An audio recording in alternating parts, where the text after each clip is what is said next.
You wake up in Boston. The year is 1775, and everything smells like firewood, livestock, and old sweat. Your eyes snap open to the sound of someone shouting outside. "They're coming!"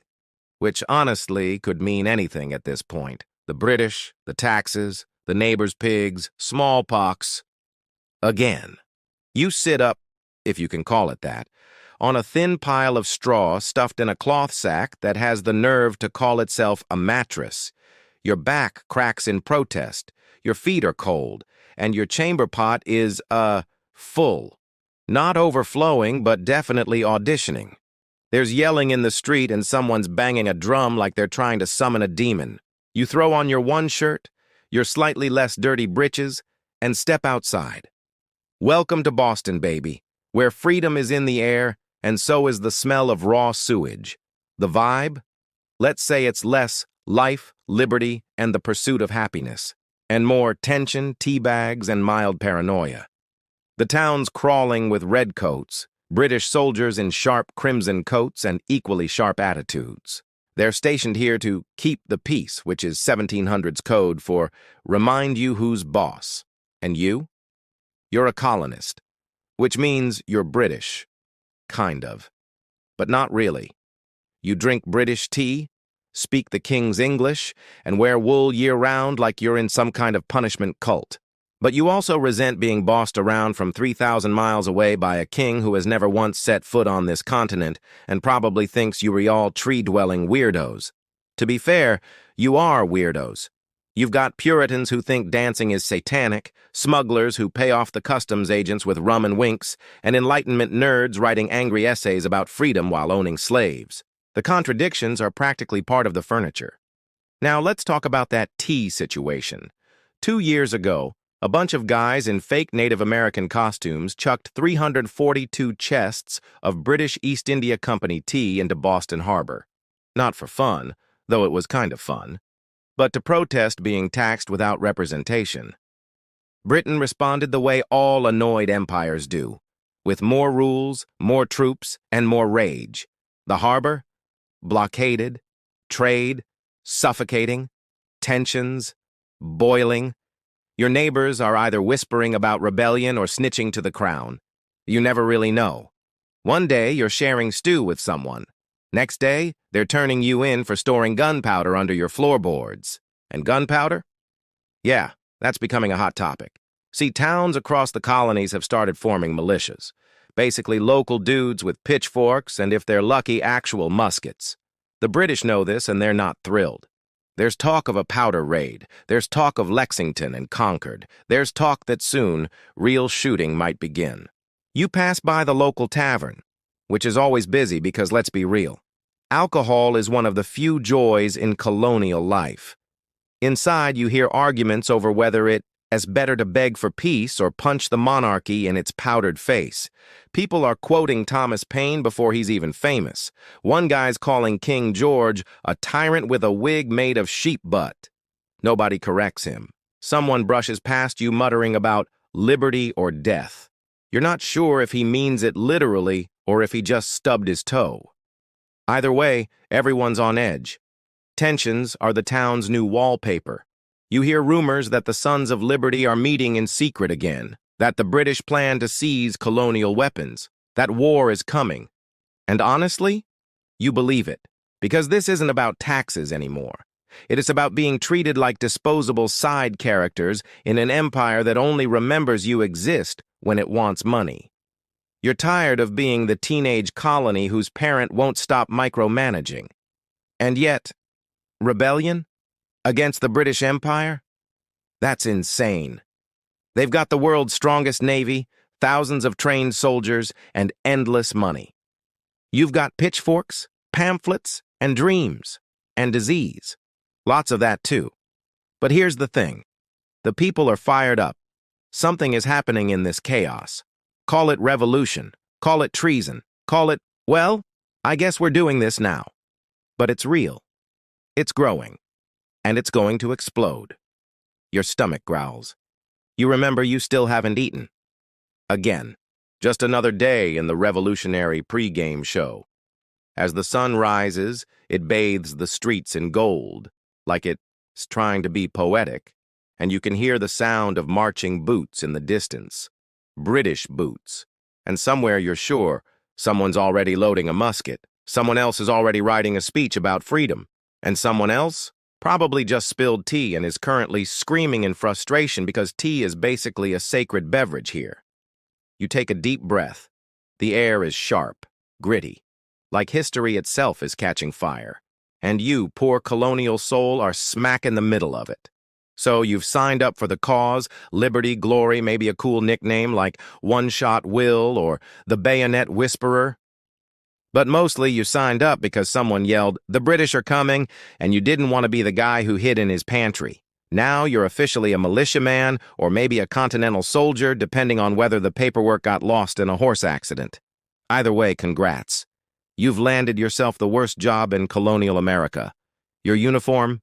Hilarious, if you even have one. Most of you are wearing whatever you walked in with: homespun wool pants, some borrowed boots, and a coat held together by good intentions and pine tar. Uniformity? Please. The Continental Army looks like a very poorly attended Halloween party. One guy in bright blue, another in brown rags, one dude just shirtless for no reason. The British? Red coats, sharp lines, scary discipline. You? You look like someone's lost uncle who wandered onto a battlefield. And speaking of battle, let's talk about your weapon. It's a musket. Technically, it weighs about 10 pounds and fires with all the accuracy of a sneeze in a hurricane. It takes you 30 seconds to load, and that says if your hands aren't shaking or frozen or actively being gnawed on by frostbite.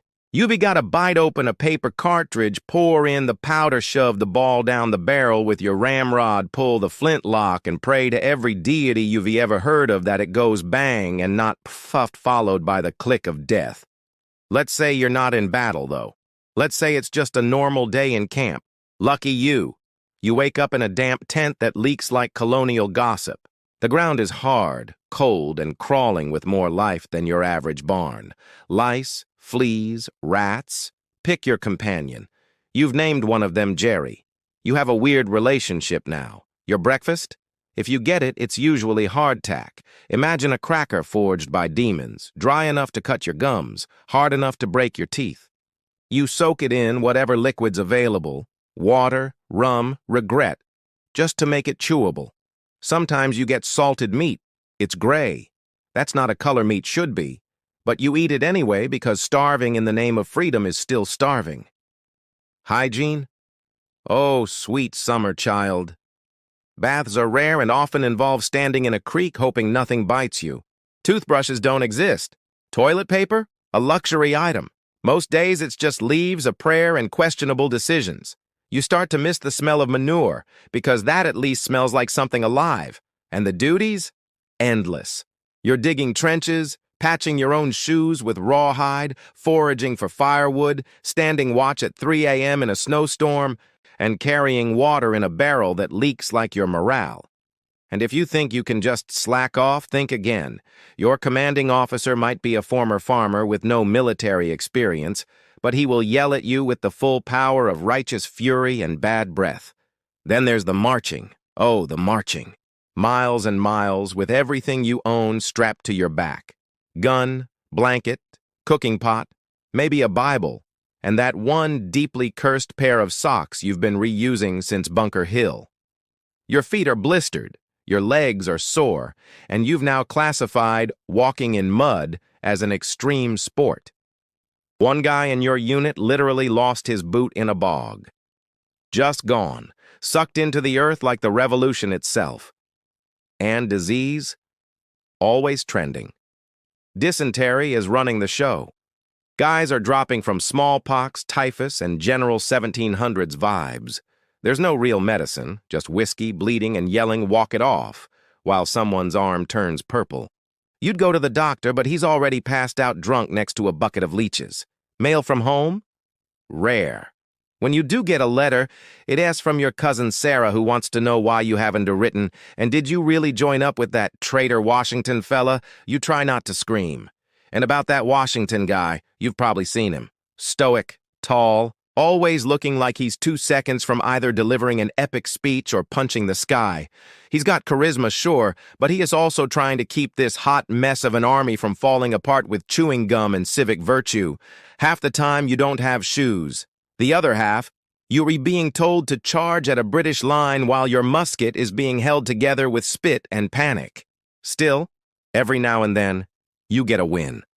Maybe it's a successful raid, maybe it's a warm stew, maybe it's just surviving another day without getting shot, stabbed, frozen, infected, or yelled at by a man with a powdered wig and nothing to lose. And in those moments, rare as they are, you remember why you're here. Not for the food, not for the pay. What pay? But because somewhere deep inside your lice-ridden, frost-bitten soul, you believe in something bigger, even if that something currently smells like unwashed feet and cabbage. So yeah, welcome to your revolutionary 9-to-5. Would you survive it? Or would you run screaming back to your nice, quiet blacksmith job and pretend you never heard the word freedom? Comment below. I dare you. You're deep in the muck of revolutionary life now, and it is starting to hit you. This war isn't just about battles or bad soup. It's about the people, the walking, coughing, yelling, backstabbing, occasionally inspiring disaster parade you're stuck with every single day. Some of them you'd take a musket ball for. Some of them you'd accidentally forget in the woods during a retreat. And some of them are famous, or soon will be. But right now, they're just angry colonists with questionable hygiene and louder opinions than experience. Let's start with your fellow soldiers. You've got Elias, the big guy from New Hampshire who smells like onions and swears in 4 different dialects. He's not sure how to read, but he can load and fire a musket blindfolded while humming a hymn and chewing tobacco. Then there's Samuel, a former tailor from Philadelphia who complains constantly and somehow still has clean fingernails, which feels suspicious. You've also got a drummer boy named Timmy who is way too into blood and keeps asking if it's normal to like stabbing redcoats a little too much. Timmy worries you, but it's not just soldiers.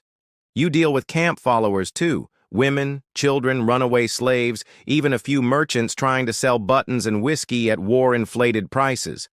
Some are wives and sisters helping with cooking and laundry. Some are just here because, honestly, there's nowhere else to go. This war has a gravitational pull, dragging in everyone and spitting out corpses, legends, and bad poetry. Your commanding officer is a man named Captain Reynolds. He used to be a lawyer before the Revolution, which is funny, because now he mostly just screams at people and forgets where he put his horse. He insists on discipline, but his idea of punishment is making you dig another trench or stand in the rain thinking about what you did. He talks a big game about honor and the cause, but you once saw him cry into a boiled potato during a quiet dinner. Oh, and let us not forget the French guy who doesn't really speak English but keeps trying to teach everyone fencing moves with a stick he insists is a sword. You don't know his name. You're not even sure he's actually French. But he yells, "Vive la liberté" a lot, and makes strong wine in his tent so people leave him alone. Then there's the enemy, the redcoats. Technically, they're the villains of this story, but when you finally get close enough to see them up close, not just as targets across a field, human, tired, dirty, just as scared as you. Some are young farm boys from Cornwall or Yorkshire who were promised steady pay and 3 meals a day. Most didn't even want to be here. You've seen wounded British soldiers crying for their mothers in accents you barely understand.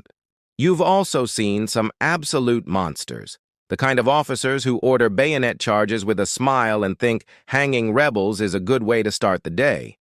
And then there are the loyalists, the so-called Tories, your neighbors, cousins, childhood friends, the ones who decided maybe the king wasn't that bad, actually. They're still out there, sipping imported tea, writing letters to British generals, and acting like the revolution is just a particularly loud phase you're going through. And when you run into them, it's never friendly. Hello, Jonathan. I see you're still playing soldier. And I see you're still kissing the king's boots.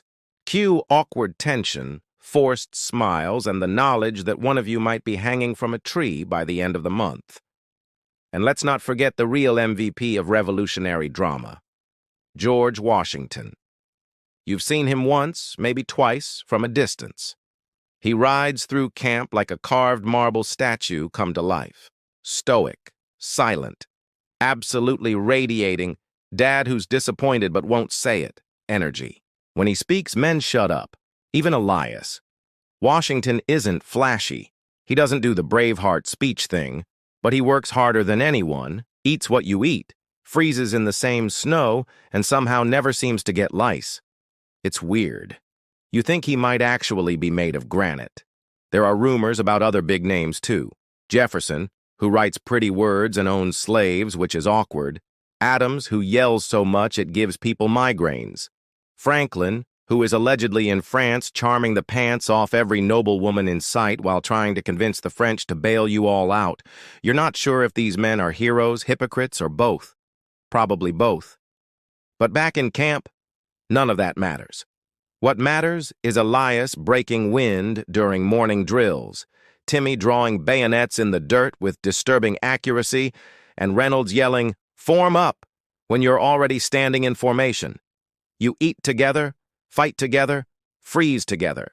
You know who snores, who cries in their sleep, who talks about their dead brother when they think no one's listening. These people are your lifeline and your biggest headache. You'd risk your life for them. You'd also happily dump cold water on their heads for snoring too loud. War, it turns out, isn't just blood and bullets. It's people. Messy, loud, infuriating people. And if you're lucky, they're your people. Night comes fast in camp. 1 minute the sun's dipping low, glowing all poetic and golden like a Thomas Paine metaphor, and the next minute it pitch black, and your only source of light is a sputtering fire that smells like someone burned socks, a squirrel, and hope. The cold slips in early and quiet, crawling up your spine like an uninvited guest. You pull your threadbare blanket tighter around your shoulders and try not to think about the fact that the last time you washed it was never. Sleep doesn't come easy. Not here, not now. Because night in the Revolution isn't just dark. It's dangerous. This isn't cozy bedtime story darkness. This is who's creeping in the woods with a bayonet. Darkness. Every twig snap makes you sit up like a prairie dog with PTSD. Is it the British? A deserter? Someone stealing your last biscuit? You don't know, and honestly, at this point it could be all three. You lie still and listen. Crackling fire, men coughing, someone muttering prayers, footsteps, maybe just Reynolds going for a midnight piss, maybe someone sneaking off to deliver a secret message, or maybe something worse. There are rumors, you know, of spies, saboteurs, of loyalists who sneak into camps at night and slit throats like it's a sport, of British scouts who use the fog as cover, blending into the trees until they're close enough to hear you breathe. You clutch your musket close. It's not loaded. Not yet. You don't sleep with a primed musket because if you roll over wrong, you might just blow your own head off, which, while arguably patriotic, would definitely ruin the tent vibes. Even when you doze off, the danger doesn't stop. The cold wakes you up every hour, gnawing at your toes, whispering sweet frost-bitten nothings. Your blanket isn't enough. Your coat smells like mildew and regret. You try to spoon Elias for warmth once and he punches you in his sleep. Fair enough. And then there are the animals. Oh, you thought wolves were a joke? Think again. They howl just out of sight, their cries echoing across the dark trees like ghostly war drums. You've also got raccoons that have absolutely zero fear of humans, and one very aggressive fox that stole someone's sock and stared them down while doing it. Wildlife out here is feral, hungry, and way more emotionally stable than you are. Let's not forget the threat from your own side. Desertion is a nightly sport. Some guys just vanish. Poof, gone. One day they're fighting next to you. Next day you find their bedroll empty and their name scratched off the list. Maybe they ran. Maybe they froze. Maybe they got caught trying to sneak bread and now they're tied to a post somewhere, awaiting discipline, which is a fancy word for public humiliation with a dash of flogging. There are also the whispers. Guys talking about surrender, about whether this whole independence thing is even worth it. You can't really blame them. You've all been here for months, starving, sick, cold. Every victory feels like an accident, and every defeat feels like another step toward getting your head mounted on a royal pike. Morale isn't low, it's subterranean. Some nights you hear screams from across camp or out in the woods or sometimes right next to you. Bad dreams, war dreams. One guy wakes up swinging, shouting for his brother who died at Bunker Hill. Another curls into a ball and sobs like a kid. Nobody judges. Everyone has those nights eventually. And then there's the silence. Not the peaceful kind. Not the, wow, I feel calm and introspective kind. No. The suffocating kind. The eerie stillness that makes your brain scream at you. Something's wrong. The fire burns low. The forest stops moving. The crickets shut up. And suddenly, every instinct in your colonial body is on full alert. You sit up, heart pounding. You reach for your musket. You squint into the trees, trying to catch any movement, any hint of red. Maybe it's nothing. Maybe it's everything. Maybe wars like this. Not always cannon blasts and trumpet charges, but long stretches of quiet terror where you wonder if you'll live to see breakfast. And God help you if it rains. Rain turns the camp into a mud pit. Your tent collapses. Your boots fill with water. Your food gets soggy. The fire dies. And now you're wet and scared, which is an award-winning combo. If someone attacks during a storm, you might as well just throw your musket at them and run screaming into the woods. Still, you make it through the night. Maybe, barely. You huddle close to the fire, doze in and out, dream of food that isn't boiled leather, and hope your toes still exist by morning. Because when the sun finally rises, that pale, indifferent ball of light, and the sky turns pink over a frost-covered camp, you're still here, still alive, still in the fight. And that's no small thing. Not in a war where the real enemy isn't just the redcoats. It's hunger. It's fear. It's the silence after dark. Would you make it through a night like this? Be honest. The war doesn't end with a bang. Not for you. Not for most people. There's no slow-motion victory moment, no orchestra swelling in the background as the British drop their muskets and declare, "You win, mate." No one waves a magic flag and declares the colonies free with fireworks and fanfare. It's messier than that. Slower. A slow bleed, not a clean cut. And when it finally does end, after 8 long, soul-grinding years, you're not dancing in the streets. You're staring at the ground, wondering what the hell comes next. You're thinner, meaner, scarred. You've buried friends. You've eaten shoe leather. You've seen things, heard things, smelled so many things. You've screamed in the mud and laughed in the dark and cried over a pair of dry socks. You're a different person now, and so is your country, if you can even call it that yet. 13 colonies held together with twine and fragile dreams. But you did it. Somehow, through sheer stubbornness, frostbite, French help, and just the right mix of chaos and luck, you outlasted the greatest empire on earth. The redcoats marched back to their ships. The king lost his grip, and the world tilted, just a little, in your favor. And sure, it's not perfect, far from it. The revolution was never pure. The same men shouting liberty owned slaves. Women still had fewer rights than a broken musket. Native Americans were betrayed, displaced, ignored. But that's the ugly truth of history, right? Victory doesn't mean justice. Change doesn't come clean. Still, what you helped start? It matters, because it was the beginning of something terrifying and new, a nation without a king. A place where power didn't come from bloodlines or crowns, but from ideas. Flawed, hypocritical, half-baked ideas, but revolutionary all the same. Ideas that would echo far beyond your mud-soaked boots and crumbling campfires. Your story gets told, not always accurately, not always kindly, but the myths grow. The midnight riders, the snowy crossings, the brave last stands. People romanticize the war, wrap it in flags and speeches. They forget the dysentery, the desertions, the smell, But beneath all the patriot wallpaper and powdered wig cosplay, there's something real. You weren't special. You were scared, tired, angry. You weren't a general or a genius, just another face in the freezing dark, doing your part and hoping to make it to spring. But that's the thing. That's the whole thing. Ordinary people did this. Not gods, not superheroes, farmers, sailors, bakers, blacksmiths, enslaved people who ran toward the smoke hoping for freedom, women who cooked and mended and sometimes picked up a musket when no one else could. It was messy, unfair, violent, and it worked. The empire was too rigid, too sure of itself, too unwilling to believe that a bunch of ragged misfits could take it down. But the empire didn't know what desperation tastes like.